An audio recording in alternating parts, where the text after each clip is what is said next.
Assalamualaikum warahmatullahi wabarakatuh. Apa khabar semua? Ustazah doakan kita semua berada dalam keadaan sihat walafiat dan sentiasa dalam lindungan dan peliharaan Allah Subhanahu wa taala. Terima kasih kepada semua yang sudi mengunjungi channel Ustazah Saliza Zainal. Okey, teruskan bagi sokongan. Insya-Allah jangan lupa like dan subscribe. Baiklah, hari ini kita akan belajar tajuk wasatiyah, menjamin kegemilangan atau kecemerlangan umat. Bidang akhlak Islamiah tingkatan 4. Okey, buku teks anak-anak boleh rujuk muka surat 205. Baiklah.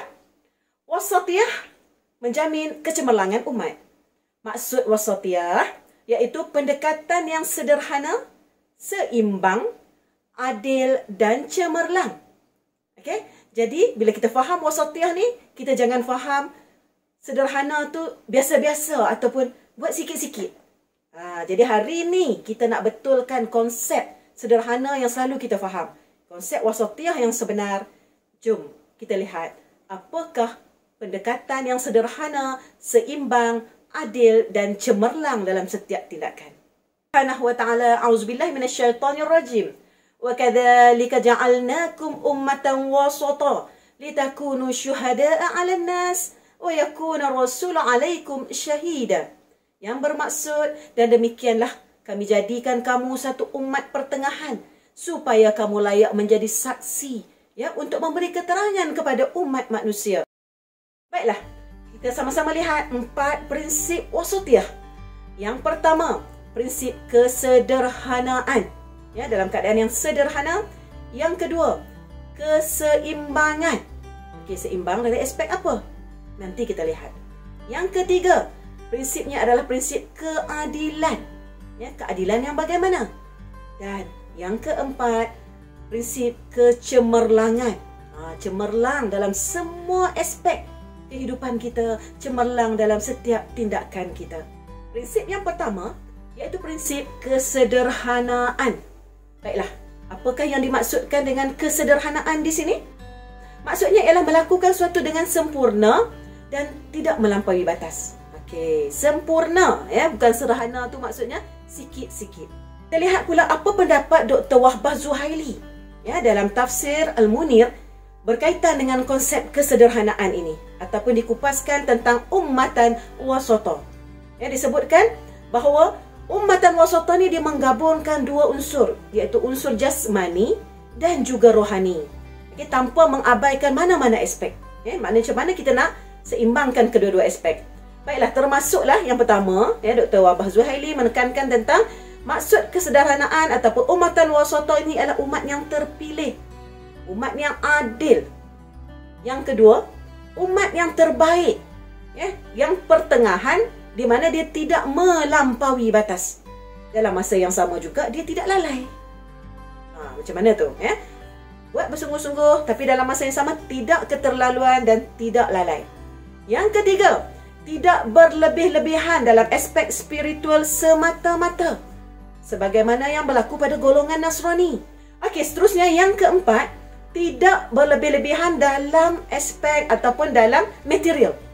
Dalam urusan material semata-mata seperti mana golongan Yahudi yang mengutamakan keduniaan, kemewahan, kekayaan, nama dan sebagainya, sehingga mereka mengabaikan aspek lain iaitu aspek spiritual.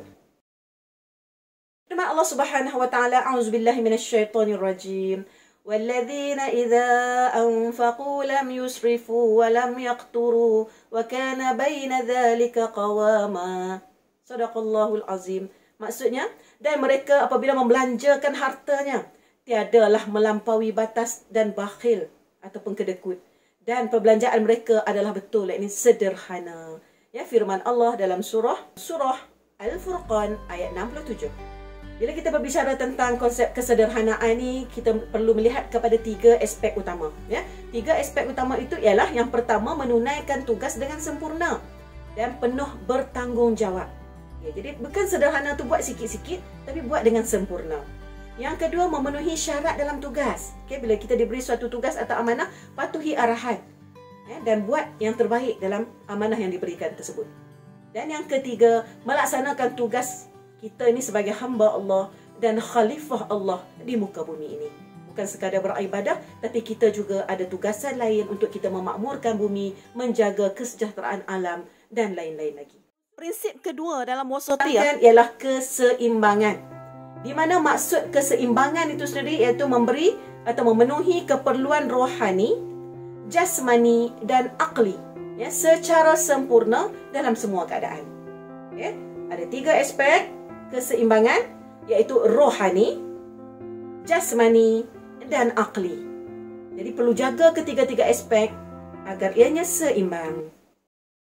Allah berfirman, A'udzubillahi minasyaitonirrajim. Wa minhum man yaqulu rabbana atina fid dunya hasanah wa fil akhirati hasanatan wa qina azabannar. Yang bermaksud di antara mereka pula, ya, ada yang berkata, yakni berdoa, wahai Tuhan kami, berikanlah kami kebaikan di dunia dan kebaikan di akhirat, dan peliharalah kami daripada azab di neraka. Ya, surah Al-Baqarah ayat 201.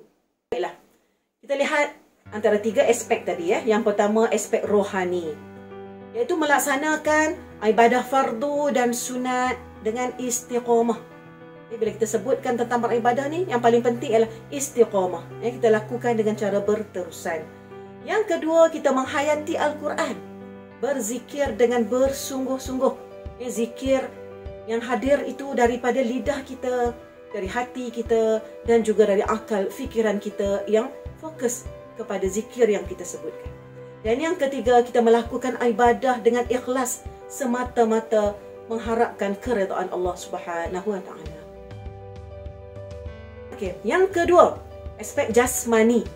Okey, seimbang dari aspek jasmani membawa maksud kita mengambil, yang pertamanya kita ambil makanan yang seimbang untuk kita jaga kesihatan tubuh badan kita.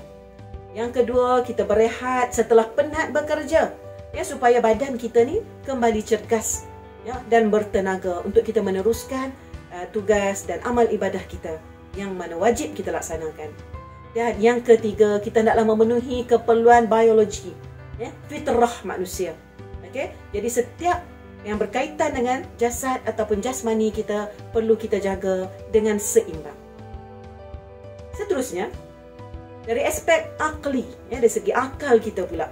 Bagaimana kita nak pastikan akal kita tadi kita jaga dengan baik? Yang pertama, hendaklah kita menjauhi perkara atau larangan-larangan Allah yang seperti yang boleh merosakkan akal kita, seperti dadah, arak, ketum, termasuklah rokok dan lain-lain. Yang kedua, kita menggunakan akal sebaik-baiknya untuk meningkatkan ilmu kita. Ya, Masya Allah, kalau kita lihat bagaimana Rasulullah SAW dan para sahabat amat menyintai ilmu. Jadi kita kena jadikan itu juga sebagai sasaran, ya, ataupun matlamat dalam kehidupan kita. Yang ketiga, menggunakan akal untuk memajukan diri dan masyarakat. Ya, kalau kita cerdik, kalau kita hebat, bukan untuk diri kita, tapi kita perlu gunakan kehebatan kita tadi untuk meningkatkan, ya, masyarakat kita, umat kita, ya, ke arah yang lebih cemerlang, insya-Allah. Terusnya yang ketiga ialah keadilan. Okey, yang pertama tadi apa dia? Yang pertama tadi ialah kesederhanaan. Yang kedua tadi kita dah bicarakan tentang keseimbangan, dan yang ketiga ialah keadilan. Apakah maksud keadilan? Maksudnya ialah meletakkan sesuatu sesuai dengan suasana, masa dan tempat. Itu maksud keadilan yang sebenar.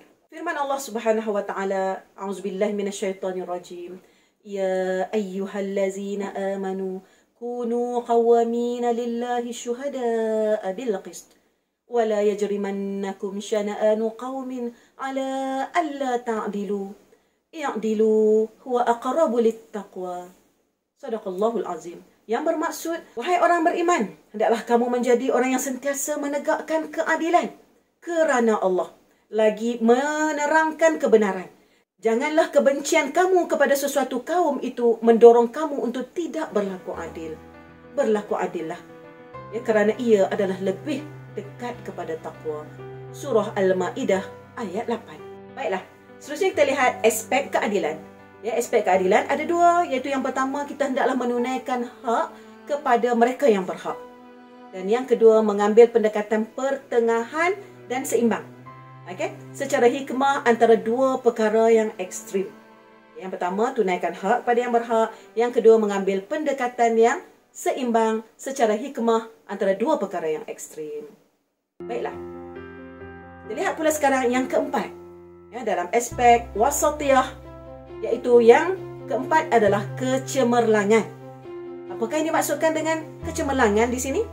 Iaitu pendekatan terbaik dalam melakukan kebaikan dan mencegah kemungkaran, serta berkeyakinan teguh kepada Allah Subhanahu wa taala. Okey, maksudnya di sini dalam amar makruf nahi mungkar kita tu juga kita mengambil pendekatan yang terbaik, yang paling hikmah. Baiklah, firman Allah Subhanahu wa taala, A'udzubillahi minasyaitonir rajim. Kuntum khayra ummatin ukhrijat lin-nas ta'muruna bil ma'ruf wa tanhauna 'anil munkar wa tu'minuna billah. Yang bermaksud, kamu adalah umat yang paling baik yang dilahirkan bagi umat manusia, melakukan kebaikan dan mencegah kemungkaran, serta kamu beriman kepada Allah. Surah Ali Imran ayat 100. Mari kita lihat ciri-ciri umat cemerlang. Okay, yang pertama, melakukan kebaikan seperti memakmurkan bumi, membangunkan negara dan membasmi kemiskinan. Yang kedua, mencegah diri dari melakukan kezaliman dan kefasikan, meninggalkan dosa besar dan dosa-dosa kecil. Yang ketiga, menggunakan kekayaan di dunia ini jika ada untuk mendapat keredaan Allah Subhanahu wa taala, bukan untuk kebanggaan dan kemegahan diri. Dan yang keempat, melakukan semua tugas dan pekerjaan ikhlas kerana Allah Subhanahu wa taala. Itulah ciri-ciri umat cemerlang. Anak-anak yang dikasihi lagi dirahmati Allah, mari kita lihat hikmah kita melaksanakan prinsip wasatiyah. Apakah kebaikannya? Yang pertama, jika kita bersifat ataupun kita mengamalkan prinsip-prinsip wasatiyah, syiar Islam itu sendiri dapat ditegakkan dengan akhlak yang mulia. Yang kedua, pembangunan yang seimbang akan terhasil disebabkan keadaan politik yang stabil. Kerana apa? Kerana melaksanakan prinsip wasatiyah. Yang ketiga, ekonomi pasti akan meningkat kerana tidak ada pembaziran. Dan yang keempat, masyarakat hidup dalam keadaan aman, damai kerana mengamalkan prinsip-prinsip keadilan. Inilah hikmah kita melaksanakan prinsip wasatiyah. Dengan itu, selesailah tajuk kita hari ini, iaitu berkaitan dengan wasatiyah, menjamin kecemerlangan umat. Saudara, anak-anak jawab soalan yang dikemukakan secara online, dan juga anak-anak juga boleh merujuk kepada soalan dalam bentuk Google Form, di mana Ustazah akan letakkan di sini QR code dan juga link di bahagian description. Nanti boleh selesai video nanti boleh tengok description di bawah. InsyaAllah kita jumpa lagi. Assalamualaikum warahmatullahi wabarakatuh. Soalan pertama. Maksud wasatiyah ialah pendekatan yang sederhana, seimbang, adil dan dalam setiap tindakan. Jawapannya, ya, betul, cemerlang. Tahniah.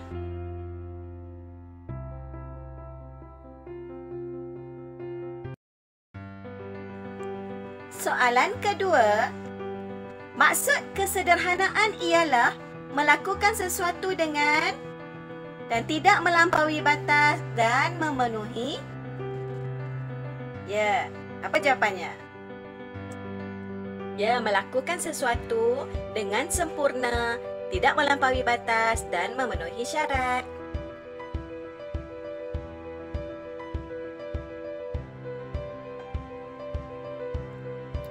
Soalan 3. Maksud keseimbangan ialah memenuhi keperluan rohani, jasmani dan secara sempurna dalam semua keadaan.